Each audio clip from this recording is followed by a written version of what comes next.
Hello, hello, hello. Good morning, everyone. Mega love shout out all the subscribers of this channel, Mother for Adonis Official. And today, I'm gonna tell you why do people like dogs. So me myself, no, I have two dogs, but they are Aspen or Asong Pinoy. Okay. Now, let us hear what it does. The Wikipedia tells us a dog. A dog, or Canis familiaris or Canis olopus familiaris, is a domesticated descendant of the wolf, also called the domestic dog. It is derived from the extinct Pleistocene wolf. The gray wolf is a dog's closest living relative. The dog was the first species to be domesticated by humans.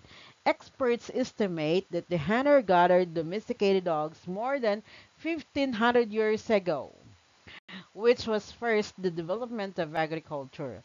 Due to their long association with humans, dogs have expanded to many domestic individuals and gained the ability to thrive on starch-rich diet that would be inadequate for adult canines.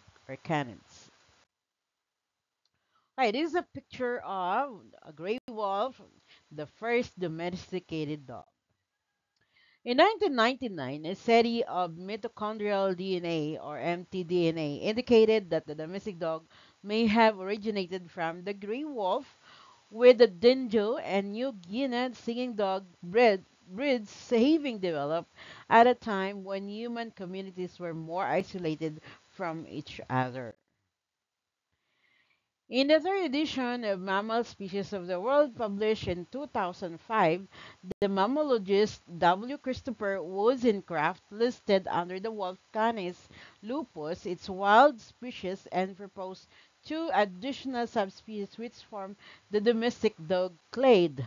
Familiaris is named by Linnaeus in 1758 and Dingo named by Mayer in 1793. No, so Wozencraft included Halsturmy, the New Guinea singing dog, as another name, junior synonym for the dingo. Wozencraft referred to the mtDNA study as one of the guides in forming his decision. Mammalogists have noted that the inclusion of familiaris and dingo together under the domestic dog clade, with some debating it. Okay. In 2019, a workshop hosted by IUCN or Swiss Rival Commission's Canid Specialist Group considered that dingo or the dingo and the new Guinea singing dog to be fair canines familiaris and therefore did not assess from for the IUCN read list of threatened species. Domestication. The earliest remains generally accepted to be those of domesticated dog were discovered in Van Erken or Overcastle, Germany. Contextual, isotopic, genetic, and morphological evidence shows that this dog was not a local wolf. The dog was dated to 14,222 years ago and was found buried along with a man and a woman, all three having been sprayed with red hematite powder and buried under large, thick basal blocks. The dog had died of canine distemper. Early remains dating back to 30,000 years ago have been described as paleontenic dogs, but their status as dogs or wolves remains debated because considerable morphological diversity existed among wolves during the late Pleistocene.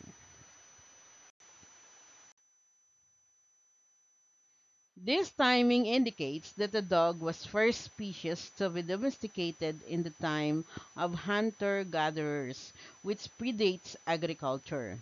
DNA sequences show that all ancient and modern dogs share a common ancestry and descended from an ancient extinct wolf population which was distinct from the modern wolf lineage. The dog is a classic example of the mystic animal that likely traveled uncommensurate pathway into domestication. The question of when and where dogs were first domesticated have taxed geneticists and archaeologists for decades. Genetic studies suggest a domestication process commencing over 25,000 years ago in one or several wolf population in either Europe and high Arctic or Eastern Asia. Dogs are the most variable mammal on Earth, with around 450 globally recognized dog breeds.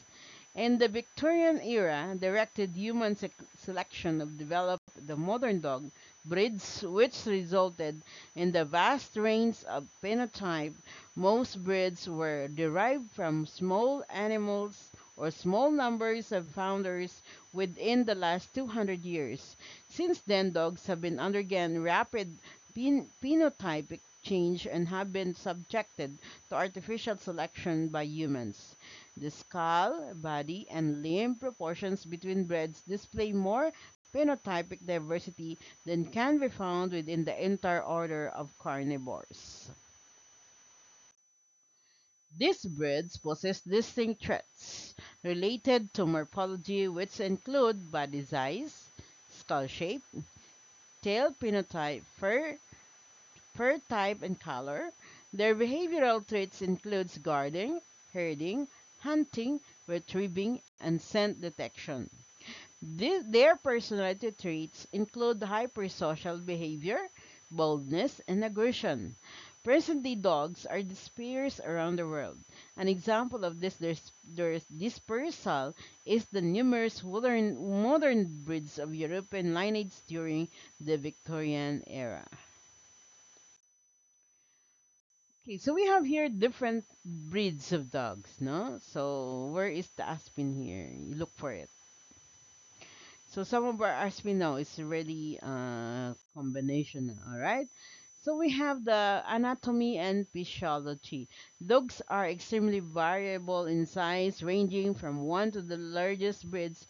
So the Great Dane at 40 to 79 kilogram, or about 110 to 174 pounds, and 71 to 81 centimeter 20 to 32 inches, to one of the smallest Chihuahua at zero point 0.5 to 3 kilogram, and 13 to 20 centimeters. All healthy dogs, regardless of their size and type, have identical skeletal structure except for the number of bones in the tail, although there is significant skeletal variation between dogs and different types. So the dog's skeleton is well adapted for running. The vertebra on the neck and back have extensions for back muscles consisting of epiphyseal muscles and hypofascial muscles to connect to the long ribs, provide room for the heart and lungs, and shoulders are unattached to skeleton, allowing for flexibility. Compared to the dog's wolf-like ancestor, selective breeding since domestication has been dog skeleton larger in size for larger types such as mastiffs, miniatured for smaller types such as terriers. Dwarfism has been selectively used for some types where short legs are advantageous, such as Dachshunds and Corgis. So most dogs naturally have 26 vertebrae in their tails, but some with natural short tails have as few as 3. So the dog's skull has identical components regardless of breed type, but there is a significant divergence in terms of skull shape between types. The three basic skull shapes are the elongated dolichocephalic type, such in sight bones, the intermediate mesocephalic or mesocephalic type, and the very short and broad brachycephalic type, exemplified by mastiff type skulls. So the jaw contains around 42 teeth and is designed for the consumption of flesh. Dogs are their carnassial teeth to cut food into bite-sized chunks, more especially meat. Okay, so senses. Dog senses include vision, hearing, smell, taste, and touch, and magnetoreception. Magnetoreception. One study suggests that dogs can feel small variation in Earth's magnetic field. So dogs safer to defecate with their spines aligned in north-south position in calm magnetic field conditions. Dog vision is dichromatic. The dog's visual world consists of yellows and blues and grays. So they have difficulty differentiating between red and green. The divergence of the eye axis of dogs ranges from 12 to 25 degrees depending on the breed. Dogs' eyes of different breeds can have different retina configurations. The fovea centralis area of dog's eyes, which is attached to the nerve fiber, is the most sensitive to photons. A coat. The coats of domesticated dogs are two varieties, double being familiar with dogs as well as wolves, originating from colder climates made up of coarse guard hair and soft down hair, or single with the top coat only.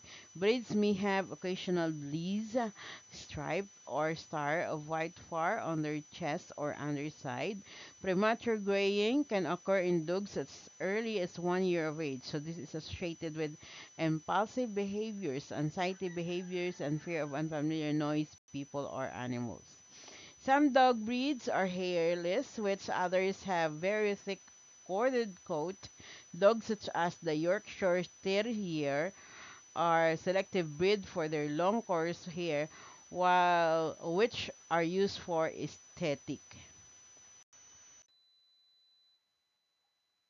Oh, wait lang. Tail. A dog's tail is a terminal appendage of the vertebral column, which is made up of the string of 5 to 23 vertebrae enclosed in muscle and skin that support the dog's back extensor muscle. One of the primary functions of dog's tail is to communicate their emotional state. The tail also helps the dog maintain balance by putting its weight on the opposite side of the dog's tail. It can also help the dog spread its anal gland scent through the tail's position and movement. Dogs can have a violent gland or supracaudal gland, so characterized by sebaceous glands on the dorsal surface of their tail. So in some breeds, it may be very pterygial or absent. So the enlargement of the violent gland and tail, which can create bald spot from their loss, can be caused by Cushing disease or an excess of sebum from androgens in the sebaceous glands. The study suggests that dogs show a sympathetic tail wagging response to different emotive stimuli that can be expected to elicit approach synthesis seem to be associated with a higher amplitude of the tail wagging movement to the right side. Dogs can enjoy themselves by wagging their tails forcefully, so this condition is called kennel tail, happy tail, birding tail, splitting tail. In some hunting dogs, the tail is traditionally docked to avoid injury. Some dogs can be born without tails because of the DNA variant in the T gene, which can also result in congenitally short bobtail tail. Okay, please remember this. The world would be a nicer place if everyone can have the ability to love as unconditionally as the dog. Love you all, guys.